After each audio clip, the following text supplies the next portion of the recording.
성도님들 인생 살아보시니까 어때요?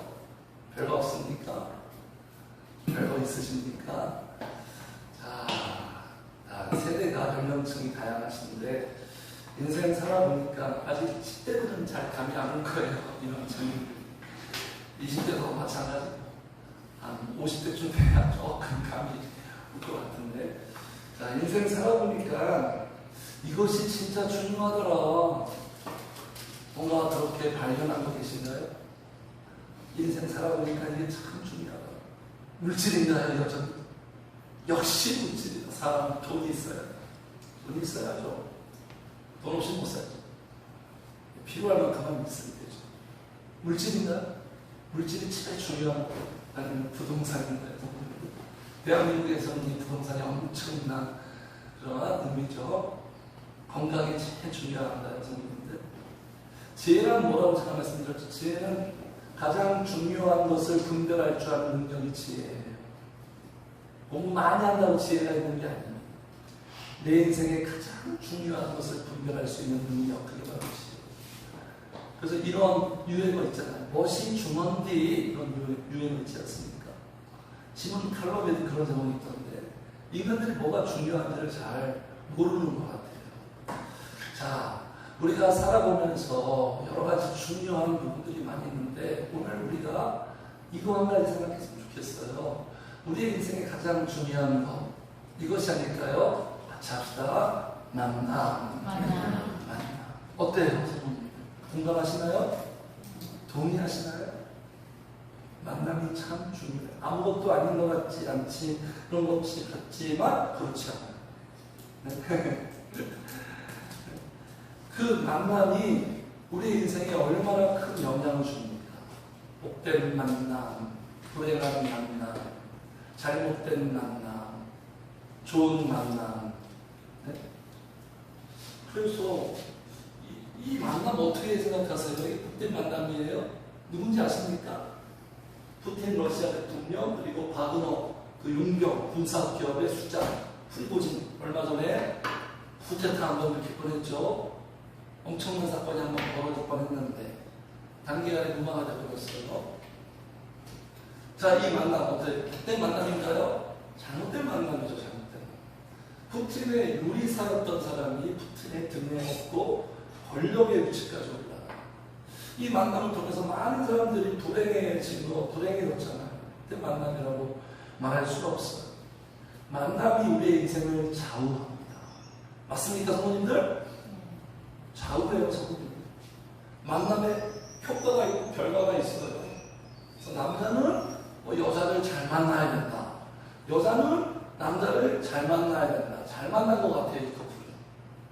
많은 젊은이들이, 대한민국의 젊은 사람들이 결혼에 대해서 회의적인데, 이 커플을 보면 나도 한 번쯤 결혼해볼까, 이런 동기가 생긴대요. 다 믿는 커플이죠, 믿는 커플. 믿음의 커플들. 이 여인은 진짜 잘 만났어요. 그죠? 진짜 서로 잘 만났지만. 그리고 자녀는 또 부모를 잘 만나니. 근데 이거는 이제 이건 선택할 수 있는 게 아니죠. 근데 그 결과가 있죠. 자녀는 어떤 부모를 만나느냐에 따라서 또 자녀들의 인생에 엄청난 결과가 나타나죠. 제자는 선생님을 잘 만나야 되죠. 스승을 잘 만나야 되고, 성도는 목회자를 잘 만나야 돼요. 오늘 본문에도요, 여기 복을 받는 사람들이 나오는데 잘 만났어요. 지도자를 잘 만났어요. 세례 요한을 만나서 결국 예수님 만나게 되는 거예요. 그 이야기 오늘 나옵니다. 성도는요, 목회자를 잘 만나요. 스스로 신앙생활 할 수 없습니다. 목회자의 가이드에 따라서 목회자의 영향을 받아야, 그 축복을 받아야 성도는 온전하게 신앙생활 할 수 있어요. 많은 사람들이 이 부분을 몰라요. 내가 신앙생활을 열심히 하면 되지. 하나님의 그 질서를 몰라서 그렇게 생각하는 것 같아요. 아무튼 누구를 만나느냐에 따라서 우리 인생은 달라지게 되어 있습니다. 자, 그래서 오늘 본문은 복음서에 많은 만남의 이야기가 나오는데, 오늘 본문도 만남의 장면이에요. 만남의 비하인드 스토리.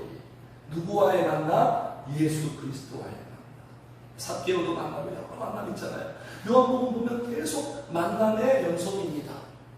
3장에 보면 니고데모와 예수님 만나고 4장에 수가성 여인이 만나고 또 5장에 또 병든 자가 만나고 끊임없이 만나요. 우리 주님은 이 땅에 만나 주시기 위하여 오신 거예요. 그 만남을 통해서 인생을 새롭게 복되게 바꾸시는 거죠. 그래서 오늘 만남은 그냥 평범한 만남이 아니고 위대하고 특별하고 뿐만 아니라 역사적인 만남이에요. 역사적인 만남. 인생의 역사가 바뀌어요. 자, 그래서 지금 먼저는 지금 여기 등장하는 사람들이 있는데 세례 요한이 먼저 예수님을 만납니다. 그리고 세례 요한 통해서 안드레가 또 예수님을 만나요. 또 이 안드레를 통해서 베드로가 예수님을 만나는 이야기. 계속 만남의 연결고리가 이어지는 이야기. 만남이 만남으로 이어지는 이야기. 또 이 베드로 때문에 얼마나 많은 사람들이 고넬료가 예수님을 만나고 얼마나 많은 사람들이 또 예수님을 만납니까?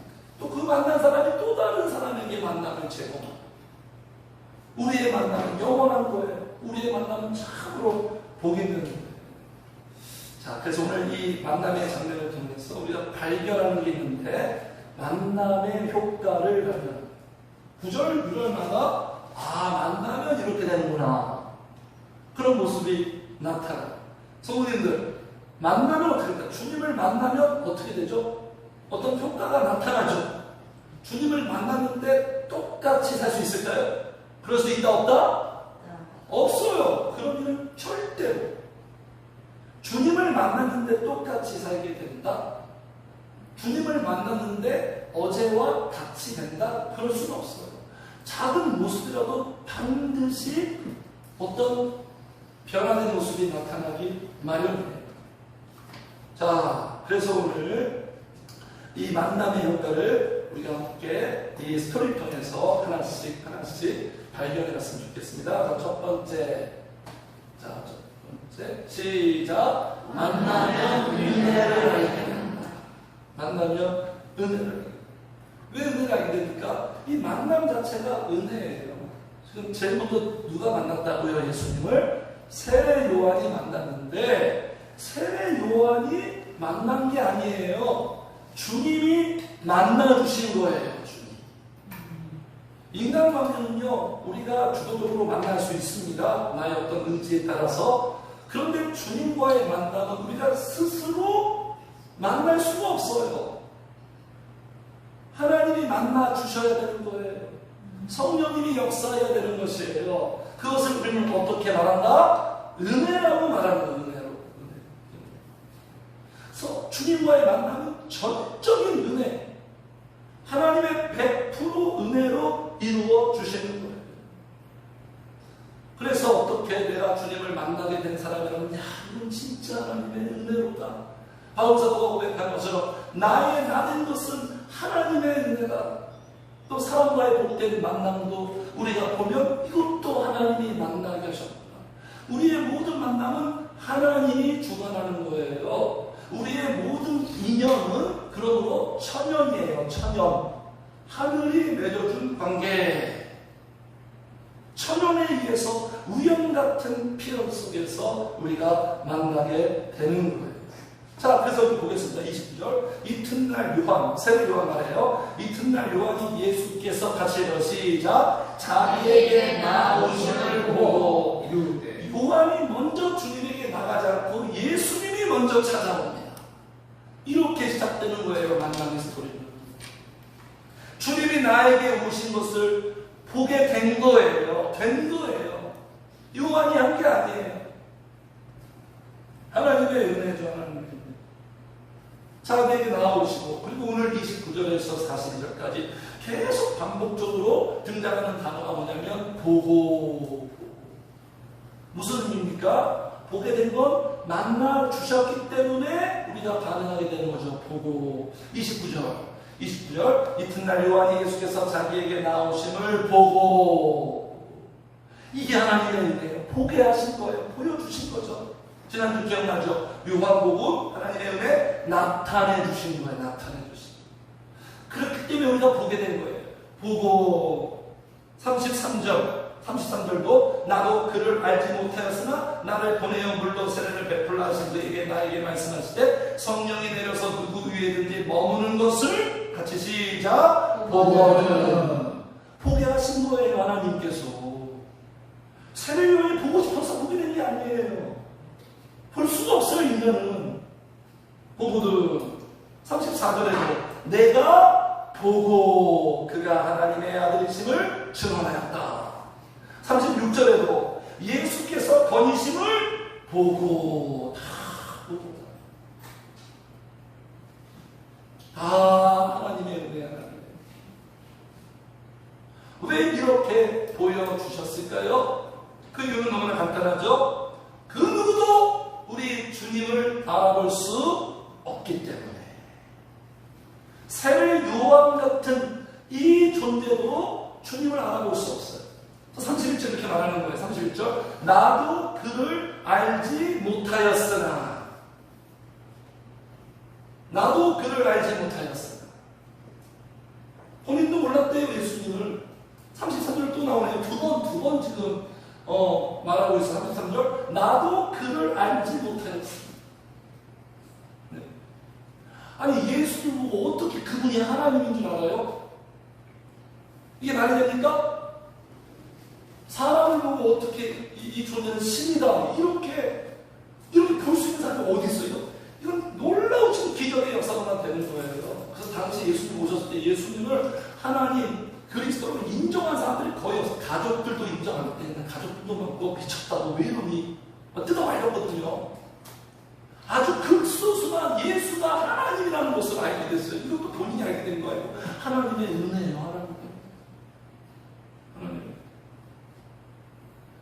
예수님이 정말 예수님의 그 비주얼은요, 이미지는 보잘것 진짜 없었잖아요. 안 그래도 인간인데 뭔가 좀 위상이 있어야 되는데 전혀 보잘것 없는 그가 무슨 대시야. 여기에서 비밀이 있습니다. 성도님들. 항상 하나님의 영적인 위대한 사람들은 사람들을 위해 같이 합시다. 보잘것 없다. 그렇게 보여요. 눈에 보이는 게 다 아니에요. 보잘것 없이 보여요. 다 그랬어요. 다. 선지자도 그렇고 다윗도 사무엘 보기에 참 보잘것 없다. 근데 어떻게 이렇게 알게 됩니까? 천천히 은혜죠. 하나님이 알게 해주셔요. 알게 해주셔요. 알게 해주셔요. 그래서 여기 33절 이게 알게 해주셨다는 얘기예요. 나도 그를 알지 못하였으나 나를 보내어 물로 세례를 베풀라 하신 그에게 나에게 말씀해 준 거예요. 이게 누굽니까? 하나님이 지금 가르쳐 주신 거예요. 자, 이런 분은 보면 그가 내가 보낸 메시아다. 하나님이 가르쳐 줬기 때문에 세례 요한이 그 은혜에서 알게 되는 거예요. 말씀하실 때 성령이 내려서 누구 위에든지 머무는 것을 보거든. 하나님이 가르쳐 주는 거예요. 그 증거, 근거. 보거든 그가 성령으로 세례를 베푸는 이인 줄 알라 하셨기에 내가 보고 증언하였다. 자, 그래서 만나면 무엇을 알게 된다? 하나님의 은혜를. 이 은혜가 너무 귀한 거예요. 너무 특별한 거예요. 너무 큰 거예요. 자, 두 번째 만나볼까? 시작. 만나면 주님을 알게 된다. 만나야지만 알게 돼요. 배운다고 하는 게 아니에요. 만나야 진짜 주님을 알게 돼요. 만나요. 자, 그래서 세례 요한이 만났어요. 하나님의 은혜로 가르쳐 받았어요. 만나서 주님을 알아보게 되었어요. 자, 성도님들은 예수님을 어떻게 알고 계십니까? 예수님을 어떻게 보고 있습니까? 네. 예수님은 그냥 내 인생의 복지를 제공하고 실현해 주시는 분일까요? 예수님을 그 정도로만 생각해요. 그냥 내 인생의 복지 문제만 책임져주고 담당해주는 분. 그것 때문에 기도하고, 그것 때문에 주님을 따르고. 그런 정도의 예수님을 너무너무 우리가 그냥 제한해버리죠. 인간의 어떤 관점과 생각으로. 네. 다른 예수를 만들어요. 세례 요한이 만나고 알게 된 그 예수님은 어떤 분이냐? 지금 세 가지를 말하고 있어요. 자, 29절 보니까, 아니 29절 보지 말고요. 29절.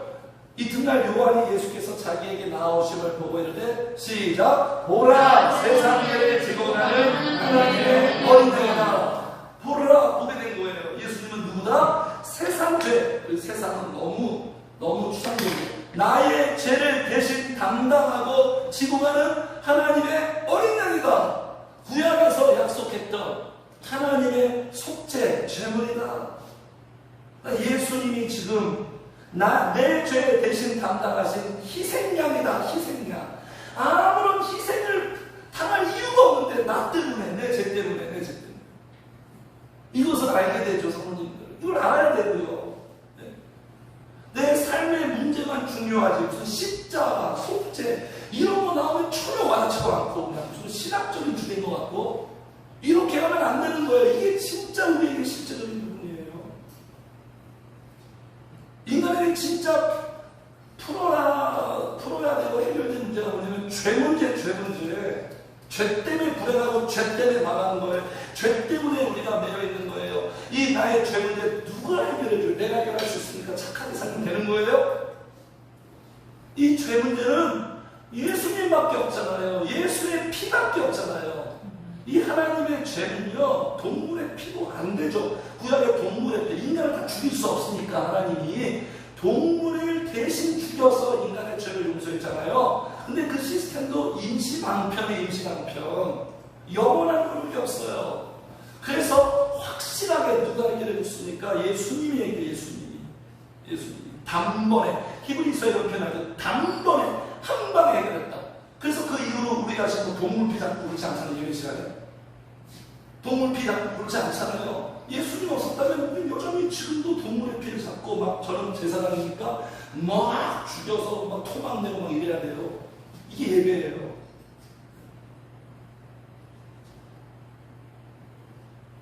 죄 문제가 왜 해결돼야 됩니까? 죄 문제가 해결돼야 하나님과의 자녀가 되고 하나님을 누리게 되잖아요. 그래서 예수님이 이 복을 주려고 이 땅에 오셔서 인생을 전에 십자가의 피로 혹독한 대가를 지불하셨잖아요. 우리는 그냥 거저 날로 먹었어요. 예수님은 혹독한 대가. 이게 은혜잖아요. 주님을 만나는 이런 것들은 이제 서서히 막 감이 와요. 성령님이 감동 주셔서. 그냥 뭐 어렸을 때부터 듣던 뭐 십자가 교리입니까?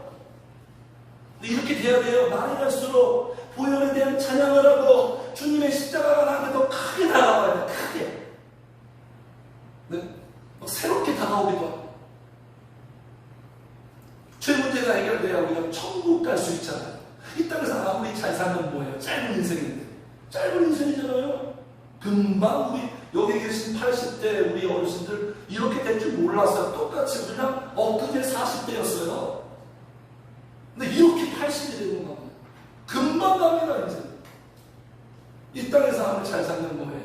죽음 이유가 영원한 세계. 천국에 가요. 천국에. 그래서 사도 바울이 아니죠. 세례를 깨달았어요. 저분은 우리의 죄를 대신 지고 가는 하나님의 희생양이다. 봐라. 이렇게 알아본 자가 제대로 지금 소개하고 있습니다. 그리고 예수님을 어떻게 알아보게 되는 거예요? 주님 창조자예요. 창조자. 1장에서 지난주에 말씀드렸죠. 창조자다. 그냥 인간이 아니다. 창조자다. 즉 하나님이다. 그 말을 여기서 이렇게 하는 거예요. 자, 30절 같이 해봐요. 시작. 내가 전에 말하기를 내 뒤에 오는 사람이 있는데 나보다 앞선 것은 그가 나보다 먼저 계시리라 하는 것이 이 사람을 가르치라. 하나님이 알려주셔서 이렇게 사람들한테 제자들은 듣기 많이 써요. 내 뒤에 오시는 메시아가 있는데 그분은 나보다 먼저 계시리라. 여기에서 나보다 먼저 계셨다고 그러니까 나보다 먼저 태어난 형이다. 나보다 출생이 빠른 형이다. 그런 의미가 아니라 모든 인간이 있기 전부터 먼저 계셨다. 누구예요? 하나님이다. 창조자다. 창조자다. 네? 저희 표현해 보세요. 30절. 나보다 앞선 것은 그가 나보다 먼저. 같이 합시다. 그가 나보다 먼저. 이게 우리 하나님이에요. 항상 나보다 먼저 나를 사랑하기 시작했고, 나보다 먼저 움직이기 시작했고, 나보다 먼저 생각하시고, 나보다 먼저 계획하시고, 그래서 내일에 소망이 있는 거예요, 성도님들. 내가 풀어가는 인생 아닙니다. 그분은 나보다 먼저예요, 나보다 먼저. 이런 표현 있잖아요. 앞서 행하시는 분이다. 우리는 미래를 생각하면 막막하죠. 불안하죠. 그렇죠. 근데 앞에서 다 앞길을 하시고 앞서 행하시는 분. 언제나 주님은 내 앞에서 우리를 인도해요. 저는 그냥 따라가기만 하면 돼요. 따라가기만 하면. 오버할 생각하지 마세요. 내 인생을 내가 막 생각하고 막 주도하려고 하지 마세요. 헛수고예요. 그냥 몸통 맡겨버려요. 나보다 먼저예요. 나보다 먼저. 항상 내가 생각한 것보다 먼저. 그래서 그분은 우리의 먼저 계셨던 창조자가 만나니까 요한이 이렇게 딱 알게 됩니다. 그리고 세 번째 결정적인, 이분이 메시아가 하나님이 가르쳐 주신 그 결정적인 게 아까 말씀드렸죠? 여기 33절 한번 같이 읽어요. 시작. 나도 그를 알지 못하였으나 나를 물로 그를 몰라하시리라.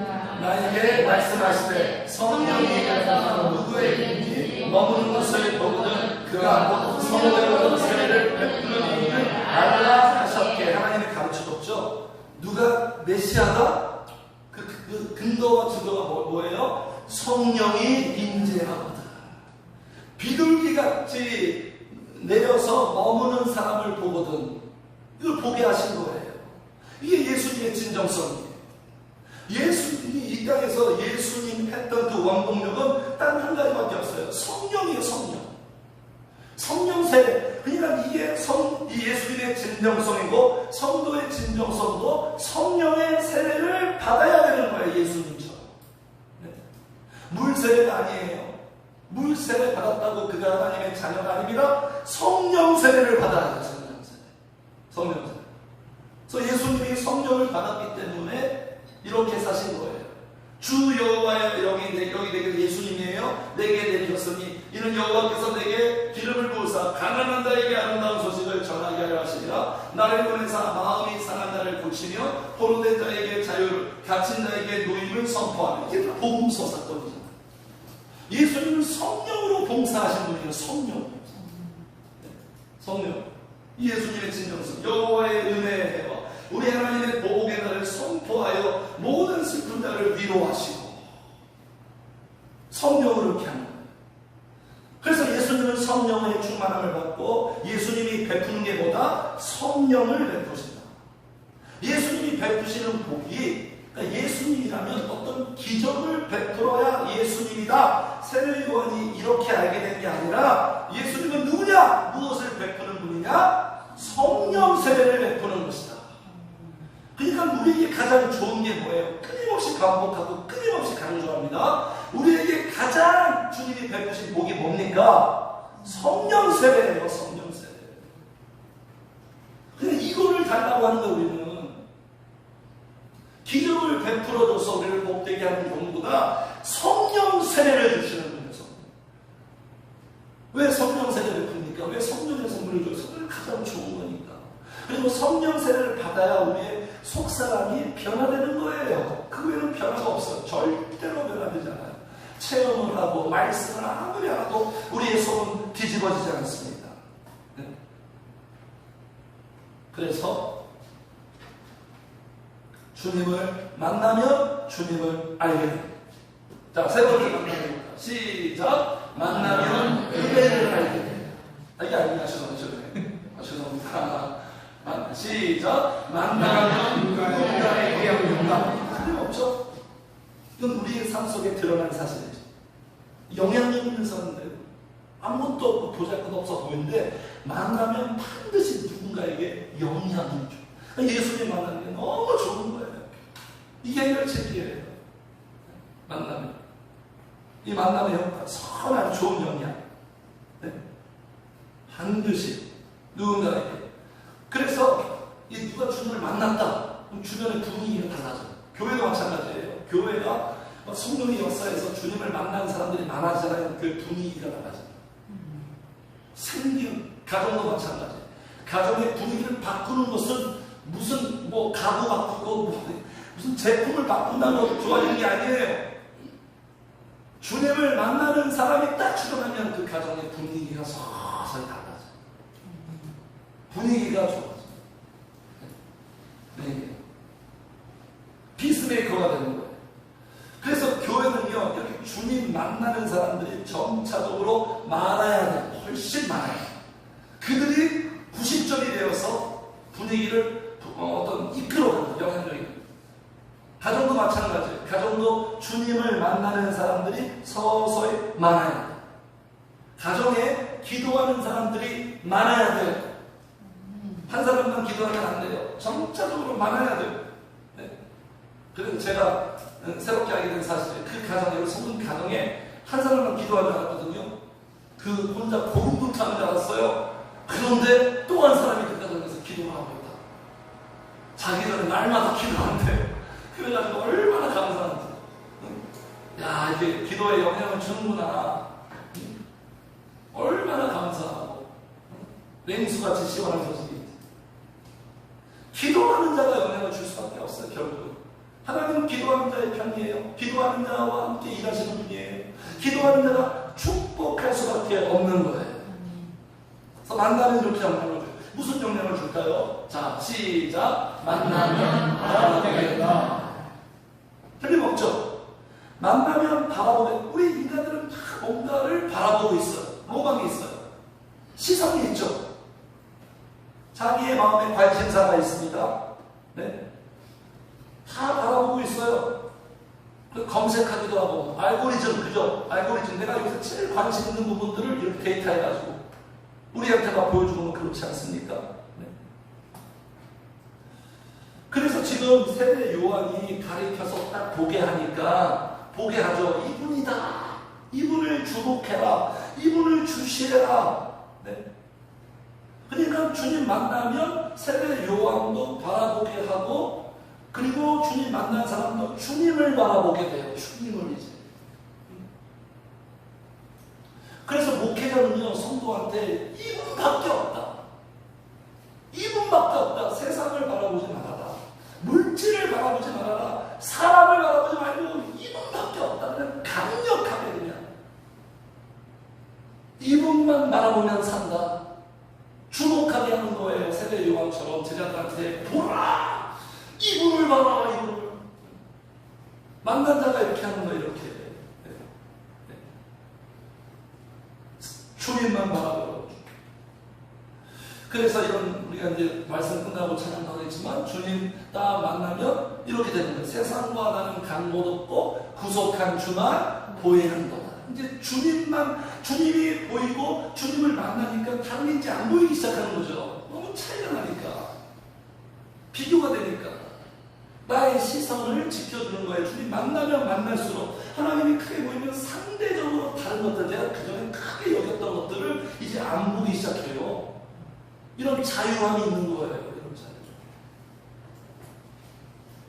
그래서 지금 증언하고 있죠. 세례 요한이 34절 내가 보고 그가 하나님의 아들이심을 증언하였노라. 그러니까 목회자는, 설교자는 증언하는 거잖아요. 예수님, 성령의 역사 증언하는 거잖아요. 어떻게 증언한다고요? 내가 배워서 증언하는 게 아니에요. 이 증언은 약해요. 설득력, 호소력, 생명력, 가마력 다 떨어집니다. 어떻게 증언한다고요? 지금 내가 보고 36절에도 예수께서 거니심을 보고 말하는 거예요. 보고 말하는 거.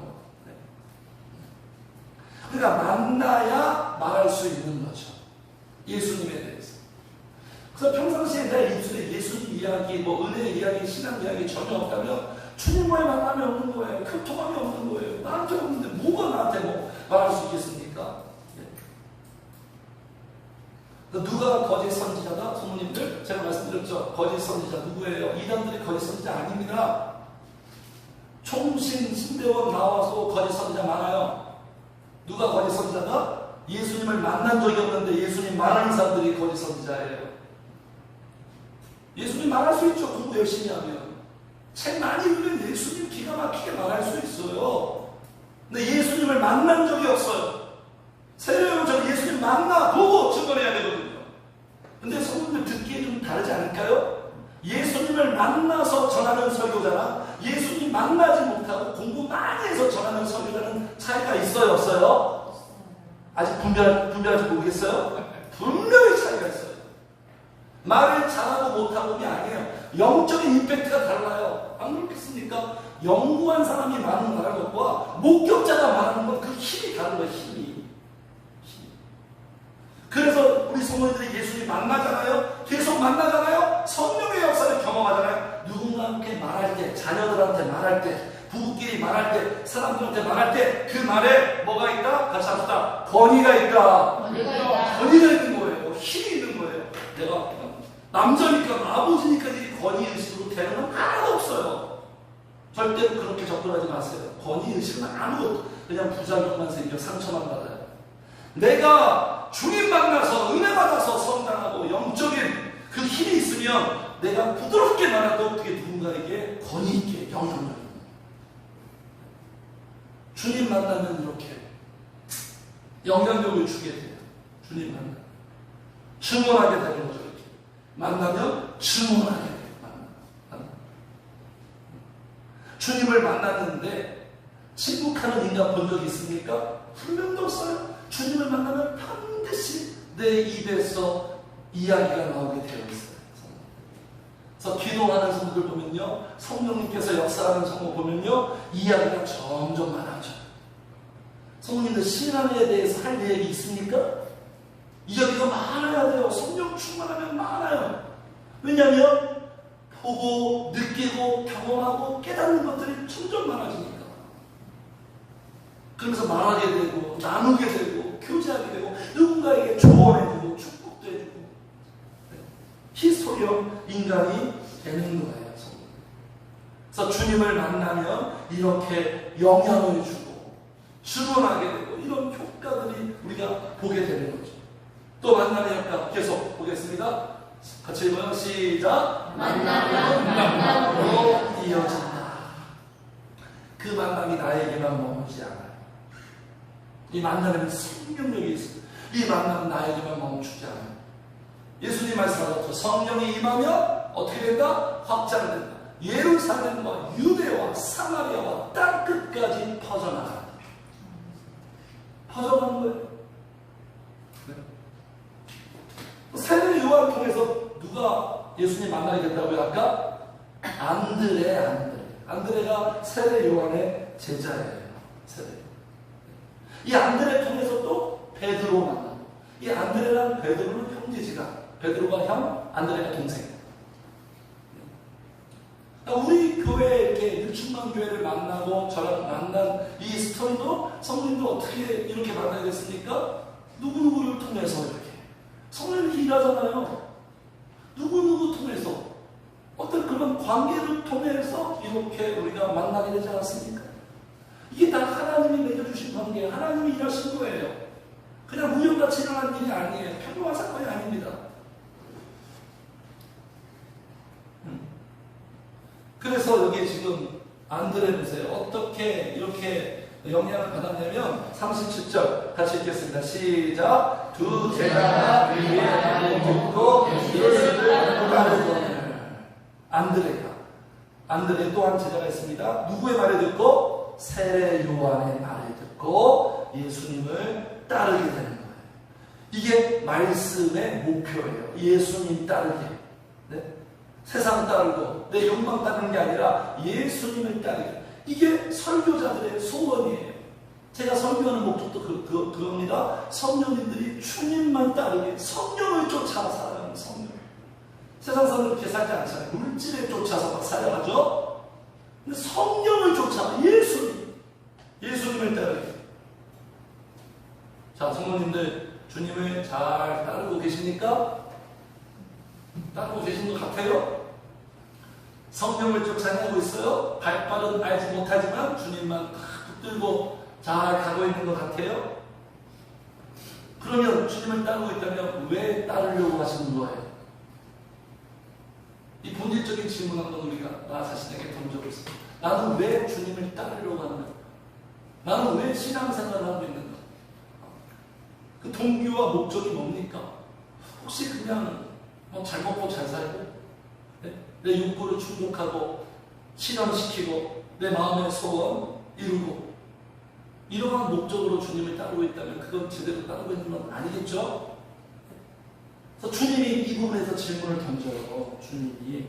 자, 38절 보겠습니다. 주님도 여기 시선이 있어요. 주님도 38절 예수께서 돌이켜 그 따르는 것을 보시고, 돌이키는 거예요. 인생의 방향. 내가 그전에는 물질을 쫓아 살았는데 이제는 예수님을 쫓아 돌이키고 주님 따르는 것을 주님이 원하시는 거예요. 그걸 보고 싶으신 거죠. 자, 보시고 물어 이르시되, 어떤 질문 합니까? 빨간 글자 시작. 무엇을 구하느냐? 이게 무슨 뜻이에요? 너는 왜 나를 따르고 있느냐? 안드레라는 제자가 예수님 찾아왔어요. 세례 요한 얘기 듣고 저분한테 가라. 세례 요한은 자기 사람 만들지 않아요. 예수님 사람 만들어요. 이게 진짜 중요해요. 그분의, 나한테 있지 말고 그분에게 가라. 그 주님에게 찾아온 제자에게 주님이 묻는 거예요. 무엇을 구하느냐? 다른 의미는 무엇을 바라느냐? 나한테 왜 왔느냐? 무엇을 바라느냐? 무엇을 원하느냐? 성도님들 어떻게 대답하시겠어요? 이건 주님 살아계시죠? 주님이 나한테 너는 왜 나를 따르고 있니? 네가 바라는 건 뭐니? 네가 원하는 건 뭐니? 어떻게 답하실 거예요? 그냥 문제 해결하면 좋합니까? 좋게요? 내 문제만 해결해 주면 돼요. 주님. 그래서 주님을 따르고 있나요? 이 질문에 지금 제자들이 이렇게 답합니다. 자, 이르되 시작. 이르되 랍비여 어디 계시오니까. 이게 무슨 뜻이에요? 어디 계십니까? 어떤 의사 표현이죠? 예수님과 함께 하고 싶다는 의사 표현입니다. 그러니까 이 제자들은 동기가, 목적이 참으로 온전하죠? 지금 무엇을 구하고 있는 거예요? 주님을 구하는 거예요. 주님. 그래서 우리의 동기와 목적, 어떤 목적이 되어야겠습니까? 왜 주님을 따른다고요? 그냥 주님이 좋아서,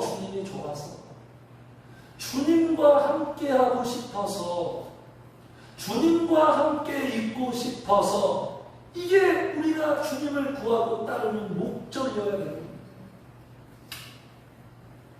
다른 목적은 없어요. 그랬더니 우리 주님이 39절에 이렇게 한마디로 딱 말씀하십니다. 예수께서 이르시되 어떻게 말씀하셨죠? 와서 보라. 이거 요한복음에 많이 나오죠? 네? 와서 봐. 이게 신앙생활이에요. 교회 와. 예배 와. 기도하는 자리에 와서 봐. 누구를 봐? 주님 바라봐. 주님 바라보고 내가 하는 일을 봐라. 이게 신앙생활이에요. 와서 보라. 와서. 이렇게 한마디로 일축한 건 말이 필요 없다는 거죠. 예수님이 설명이 필요 없어요. 설명이 필요 없는 이유는 뭐죠? 너무나도 확실하니까. 와서 직접 겪어봐. 와서 경험해봐. 그래서 주님을 만나면 같이 읽어요. 시작. 만나면 보게 된다. 와서 보라. 주님 만나면 보게 되어 있어요. 성도님들. 네. 기적의 역사도 보고요. 하나님이 하시는 일을 보게 되고 우리의 눈이 호강하는 거예요. 주님께로 가잖아요. 예배의 자리, 기도의 자리 열심으로 우리가 찾아가잖아요. 반드시 경험하게 되어 있어요. 반드시 보게 되어 있어요. 성령의 역사, 기적의 역사 보게 되어 있어요. 이 주님의 말씀이 그냥 한마디가 아닙니다. 그래서 이렇게 만나면 보게 되고, 만나면 시작. 만나면 함께하게 된다. 주님 만나면 함께하게 돼요. 함께하는 게 이게 사랑이고 이게 형통이라고 했잖아요. 모든 일이 잘 되는 게 형통이 아니라 주님과 함께하는 것 자체가 형통이에요. 형통. 자, 그래서 우리 보겠습니다. 여기 39절 예수께서 이르시되 와서 보라. 그러므로 그들이 가서 계신 데를 보고, 그죠? 주님이 계신 것을 보고 그 다음에 시작. 그날 함께 거하니. 그날부터 예수님을 만나는 그날부터 어떤 변화가 일어난다? 효과가 함께 살아요. 예수님 만나기 전과 후에 어떤 변화가 있을까요? 어떻게 달라질까요? 저는 그렇더라고요. 저뿐만 아니라 보편적으로 그래요. 예수님을 만났다고 해서 내 환경과 상황과 문제가 다 좋아지고 주님이 다 해결해주고 그렇지 않아요. 그런데 주님을 만나니까 어떤 변화가 생겼냐면, 주님을 만나기 전에는 그냥 저는 일요일, 주일도 아니야. 주일이 일요일이야. 성도님들, 오늘은 일요일이 아닙니다. 주일이에요. 주일로 표현하셔야 됩니다. 그냥 일요일이었어요. 일요일날 그냥 교회 가. 억지로. 엄마가 오라고 하니까. 그리고 교회에서 1시간 동안 그냥 억지로 앉아있어요. 그럼 저 우리 어린 친구들 제 모습이에요. 저게. 그냥 앉아있어요. 그리고 또 월화수목 또 내 마음대로 살아요. 토요일 되면 술도 먹고 가고 싶은데 가고, 그리고 또 일요일 되면 교회에 와서 예배를 드리는, 예배가 아니죠. 그냥 교회에 오는. 그랬던 제가 주님을 딱 만나니까 어떤 변화가 있냐면, 제 삶의 문제가 하나도 해결된 게 없어요. 내 마음이 너무 기쁘고 행복하고, 어떤 변화냐면 주님과 함께 살아. 월요일 아침에도 주님과 함께. 눈을 뜨자마자 주님 찾아요. 학교를 가는데 버스에서 주님과 함께 학교를 가요. 항상 범사에 하나님과, 그게 너무너무 저는 행복했어요. 그게 좋더라고요. 주님과 함께 하니까 내가 주님이 나와 함께 하는 거 내가 알고요. 내가 주님과 함께 하고 있으니까 내 마음이, 성령님이 함께 하니까 내 마음이 평안하고 내 마음이 이렇게 안정이 돼요. 그리고 막 주님과 함께 하고 싶어요. 더 함께 하고 싶어요. 일요일날 한 번 갔던 그 예배로 안 되겠어요. 이제는 주님 만나고 싶어요. 금요일도 가고 오후 예배도 가고 새벽에도 가고, 심지어는 엄마 따라 구역 예배도 막 가고, 막 청년이 구역 예배를 갔어요. 막 신기한 거 의외야. 막 주님과 함께 하고 싶은 거야. 함께 하는 게 최고로 좋아요. 시편 23편이 막 이렇게 되더라고요. 네. 그래서 우리가 주님을 따르는 목적이 주님과 함께하는 게 중요해요. 그래서 만나면 이렇게 주님과 함께하게 되는 놀라운 역사가 일어나는 거예요. 또 같이 시작. 만나면 축복하게 된다. 만나면 축복하게. 이 만남, 안드레가 주님을 만났어요. 만나서 안드레가 움직여요. 누구에게 움직일까요? 형 생각나는 거예요. 형하고 계속 메시아를 원했거든요. 구약에서 약속했던 메시아, 그냥 언제 만날 수 있을까? 이 형이 늘 기대했던 그 메시아를 동생이 먼저 만나버렸네? 그러니까 형에게로만 움직이는 거예요. 형에게로. 자, 보겠습니다. 자, 41절 시작. 그가 먼저 자기 영의 시몬을 찾아가되 우리가 메시아를 만나고 메시아를 만나면 그리스도라. 42절 데리고 예수께로 오니. 이게 바로 축복이에요. 사람이 사람에게 할 수 있는 최고의 선행과 축복은 뭐냐면 예수님께로 데리고 오는 거예요. 할렐루야. 네. 부모가 자녀에게 최고로 할 수 있는 사명은 자녀들을 예수님께로 데리고 오는 거예요. 이게 사람이 할 수 있는 최고의 사랑의 축복이에요. 이거 하지 않고 다른 건 아무리 잘해봐도 아무 소용없어요. 잘해준 게 아니에요. 예수님께로 데리고 와요. 누가 예수님께로 데리고 와요? 주님을 만난 자가 예수님께로 데리고 와요. 이분을 만나니까 이렇게 좋더라. 내가 주님을 만났다. 너도 주님을 만나자. 제가 청년들이 그랬어요. 주님 만나니까 그냥 우리 청년들이 교회만 나가시 똑같이 교회만 다니는 청년들이 너무 불쌍한 거예요. 예수님 없이. 그래서 어떻게든지 저들이 나같이 예수님 만났으면 좋겠다. 막 데리고 왔어요. 막 부담스럽죠. 막 억지로 와야 되니까 막 데리고 와. 계속 교회로 데리고 와. 운동했던 친구도 막 교회로 데리고 와. 만나면 이렇게 우리의 마음이 움직여요. 지금 안드레가 먼저 여기 나오죠? 여기 먼저 41절 그가 먼저 누구를 데리고 왔다고요? 형 베드로. 그러니까 우리가 먼저 1순위 누구를 주님께로 데리고 와야 됩니까? 지인보다 가족이에요. 다 알고 계시죠? 성도님. 다 알고 계실 거예요. 가족이에요, 가족. 주 예수를 믿어라 너와 너의 집이 구원을 받으리라. 그래서 이렇게 데리고 찾아가서 41절 그가 먼저 자기 형제 시몬을 찾아가서 말합니다. 이렇게 찾아가서 메시아를 교회 와봐. 신앙생활 해봐. 너무 좋아.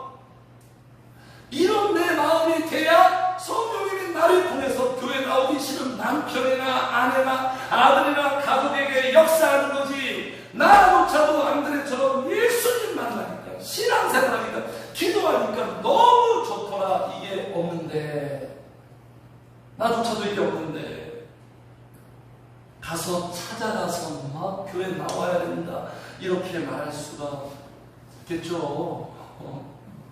억지로는 안 되는 거예요. 억지로. 주님을 만나야 모든 것들이 자연스럽게 흘러가는 거예요. 그 자연스러움이 능력이에요. 능력. 네? 이렇게 데리고 오는 거예요. 만나다가 이렇게 데리고 와요. 그래서 지금 역사적인 만남이 시작되죠. 결국 지금 최종적으로 누구와의 만남이 지금 딱 성사가 됩니까? 베드로. 여기에서 드디어 베드로와 예수님이 만나는 역사적인 장면입니다. 자, 42절 읽겠습니다. 시작. 데리고 예수께로 오니 예수께서 보시고 이르시되 내가 요한의 아들 시몬이 장차 깨어나 알리라 하셨습니다. 예수님이 딱 보셨어요. 첫 만남이 아니죠? 예수님은 다 알고 계시죠. 베드로. 택한 존재고, 그렇죠? 주님이 이렇게 예수님께로 딱 오도록 주님이 다 문빛 작업한 거예요. 다 이미 세례 요한 통해서 안드레 통해서 이런 모든 과정을 통해서 결국 베드로가 예수님께로 딱 오게 만듭니다. 성님도 마찬가지예요. 모든 사람들을 통해서 주님께로 딱 이렇게 오게 하십니다. 네. 그러면서 지금 주님이 지금 뭐라고 말씀하십니까?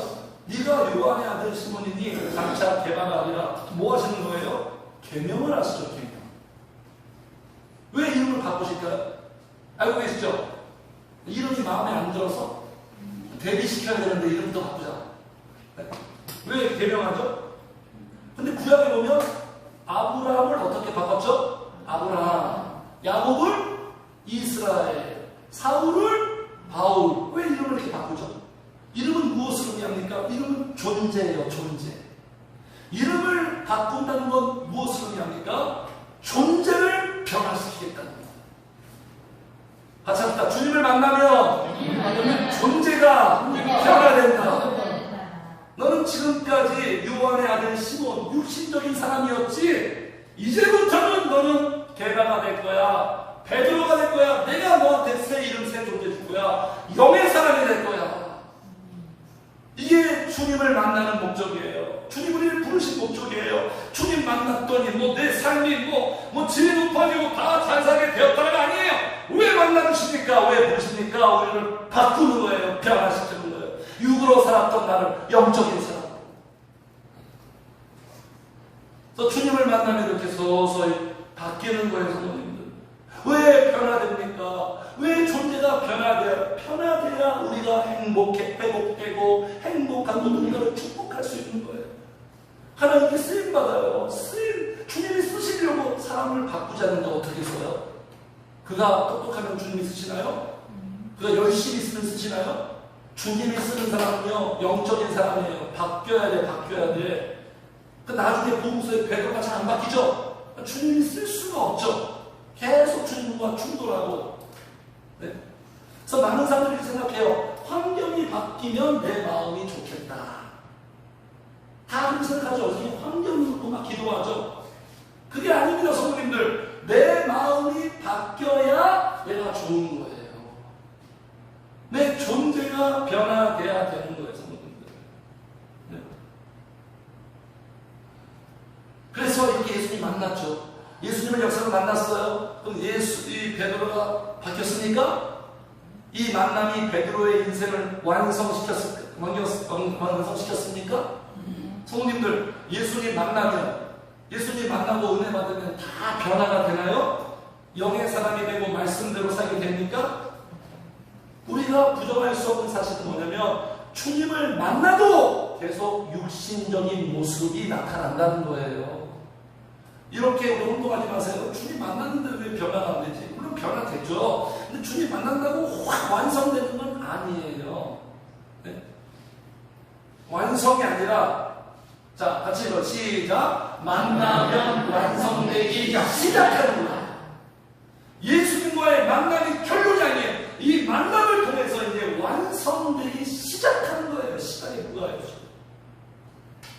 예수님 만난다고 한 방에 되는 게 아닙니다. 은혜 조금 받았다고 확 변하고 기도 몇 년 했다고 확 바뀌는 게 아니에요. 신앙은 성도님들, 신앙은 단거리 경주가 아닙니다. 신앙은 마라톤이 마라톤. 평생 계속 성도의 충만을 받으면서 평생 내가 존재를 변화시키는 그런 경주를 해야 되는 거예요. 네.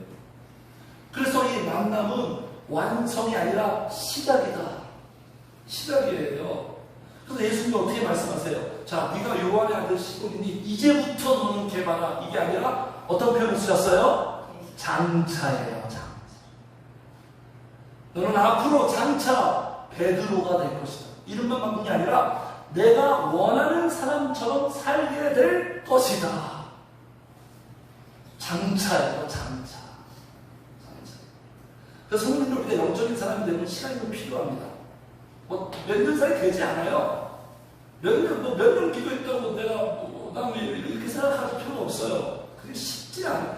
평생 작업이에요. 인간이 얼마나 망가져 있는데 우리 안에 육의 속성이 얼마나 뼛속 깊이 있는데요. 그게 몇 년에 바뀐다고요? 절대 그러지 않습니다. 평생. 그래서 바울이 마지막에 뭐라고 말하죠? 나는 평생 믿음의 선한 싸움을 싸웠다. 바울도 싸웠다는 거예요. 바울은 다르죠. 예수님 만나고 천국을 3층천을 경험한 그도 좀 확실한 거 아니에요? 그럼에도 불구하고 자신은 자기를 복종시켰다는 거예요. 내가 성령으로 사로잡히지 않으면 나도 육의 사람으로 변질될 수 있다. 그래서 이 완성은 예수님이 아니라 누구다? 성령님이에요. 예수님이 아까 우리 찬양했죠. 오늘 본문이 아까 찬양 똑같아요. 하나님이 예수께로, 하나님이 세례 요한한테 먼저 말씀하셔서 예수께로. 예수님은 누구에게로? 성령님에게로. 성령께로 있는 거예요. 성령으로 인도하는 성령을 받으면 장차 너는 베드로처럼 살 것이다. 그리고 성령님은 또 예수님께로. 이렇게 아름다운 순환이 있는 거예요. 그래서 성령님을 만나니까 베드로가 진짜 이름값을 하잖아요. 시몬처럼 살지 않잖아요. 걔가 베드로처럼 살게 되는 거예요. 성령 세례를 받는 거예요. 자, 그 친구들, 이 만남이 이렇게 좋은 거예요. 만남의 효과. 뭐 여러 가지 많이 본문을 통해서 우리가 함께 살펴보았는데, 이 만남이 성도님들의 삶 속에 충만히 임하기를, 실제가 되기를 주의로 축복합니다. 사모하고 주님을 찾으세요. 반드시 만나주십니다. 주님을 깊이 만나고 만남의 효과를 톡톡히 보십니다. 정말 누리시는, 축복하게 되시는 우리 성도님들 말씀처럼 되기를 주의 이름으로 축복합니다. 아멘. 함께